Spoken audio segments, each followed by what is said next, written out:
Welcome back to all আবার nursing channel. So আজকে ভিডিওতে আমরা আলোচনা করবো যে এই ডিফারেন্ট কালারের ব্লাড ভায়ালস নিয়ে, এবং এটা এই ডিফারেন্ট কালার কি ডিনোটস করে এবং কোন ভায়ালে কী ধরনের ব্লাড স্যাম্পলিং কালেক্ট করা হয়। সো ফার্স্ট অফ অল, যে রেড যে কালার রয়েছে ভায়ালের, রেড টপ আর রেড ক্যাপের যে ভায়ালটা রয়েছে, সো এই ভায়ালটা আমরা ইউজ করি কী ক্ষেত্রে। তো এই ভায়ালের মধ্যে কোনো অ্যাডিটিভস থাকে না, ঠিক আছে, এর মধ্যে কোনো অ্যাডিটিভস থাকে না, এবং প্রত্যেকটা ভায়ালে হচ্ছে কত এমএল করে ব্লাড নেওয়া হয় সেটা মেজারমেন্ট রয়েছে, 4 ml যেমন এখানে লেখা রয়েছে। এবং এই ভায়ালটা প্রত্যেকটা ভায়ালের এক্সপায়ারি ডেটও রয়েছে, লাইক এখানে লেগেছে ডিসেম্বর 2027। তো এটা ইউজ করা হয় generally for serum test, like including biochemistry, serology আর সাম হরমোন অ্যাসে, এগুলো করা হয় হচ্ছে এই রেড ভায়ালে যে ব্লাড স্যাম্পলিং করা হয় সেটার জন্য। তো এতে বেসিক্যালি সেরাম টেস্ট করা হয়, বায়োকেমিস্ট্রি প্রোফাইল মানে ইলেকট্রোলাইটস এগুলো, এবং সেরোলজি বা সাম টাইপ অফ হরমোনের মেজারমেন্টের জন্য আমরা এই ব্লাড স্যাম্পলিং করি এই ভায়ালে। নেক্সট হচ্ছে আমাদের যে লাইট যে ব্লু রয়েছে, এই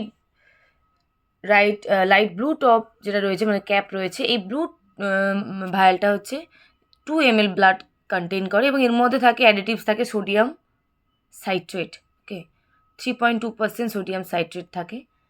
সো এটা আমরা ইউজ করছি কোয়াগুলেশন স্টাডির জন্য, like APTT, D dimer, clotting time, bleeding time. So coagulation profile দেখার জন্য আমরা এই ভায়ালটা ইউজ করি, মানে এই ভায়ালে ব্লাড স্যাম্পলিং কালেক্ট করি এবং এই ভায়ালটা ইউজ করে থাকি।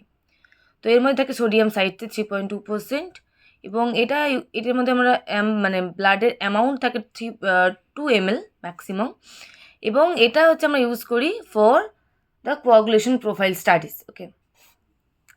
Next is EDTA vial. It is also called EDTA vial. You can see here it is written. So EDTA vial এর ফুল ফর্ম হচ্ছে, EDTA means ethylene diamine tetraacetic acid, ওকে, এই যে EDTA রয়েছে।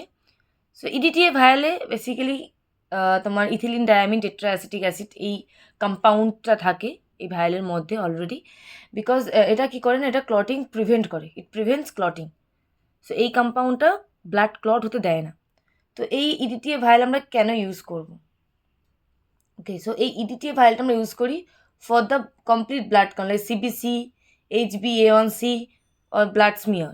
সো কমপ্লিট ব্লাড স্টাডির জন্য, blood কাউন্টের জন্য HbA1c বা ব্লাড স্মিয়ার মানে গ্লুকোজ স্টাডি, মানে blood glucose studies, HbA1c and CBC, এবং ব্লাড স্মিয়ার করার জন্য আমরা এই ভায়ালটা ইউজ করি। এবং ব্লাড ক্লট এই কারণে, মানে কারণ CBC এগুলো করার জন্য আমাদের কিন্তু ব্লাড ক্লট হলে চলবে না, তার জন্য EDTA ভায়ালটা ইউজ করা হয়, এবং এর মধ্যে EDTA থাকে যেটা প্রিভেন্টস করে clotting, okay. So it is like purple in colour. So এখান থেকে আমরা এটা কালার থেকে আমরা বুঝতে পারবো এটা, okay. Next is the gray in color, or you can say, so it contains এই যে গ্রে কালার যেটা রয়েছে এর মধ্যে রয়েছে দেখো সোডিয়াম ফ্লুরক্সাইড আর EDTA, ঠিক আছে। তো এটা বেসিক্যালি কী করে, সোডিয়াম ফ্লুরক্সাইড আর এর মধ্যে পটাশিয়াম অক্সালেটও থাকে। তো বেসিক্যালি এটা হচ্ছে আমরা ইউজ করি for the blood glucose studies, only for the blood glucose studies, okay, and lactate testing.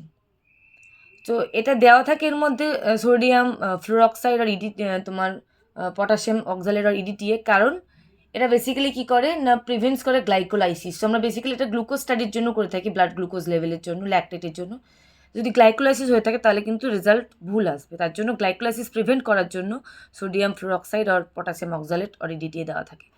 This is a grey in colour, and এতে টোটাল অ্যামাউন্ট অফ ব্লাড যেটা নেওয়া হয় সেটা হচ্ছে 2 ml, ওকে। আর এর মধ্যে থাকে যে সোডিয়াম ফ্লুরক্সাইড সেটা হচ্ছে 5 mg. This is grey in colour. So these all are the commonly used color vial. Those are used for the blood sampling.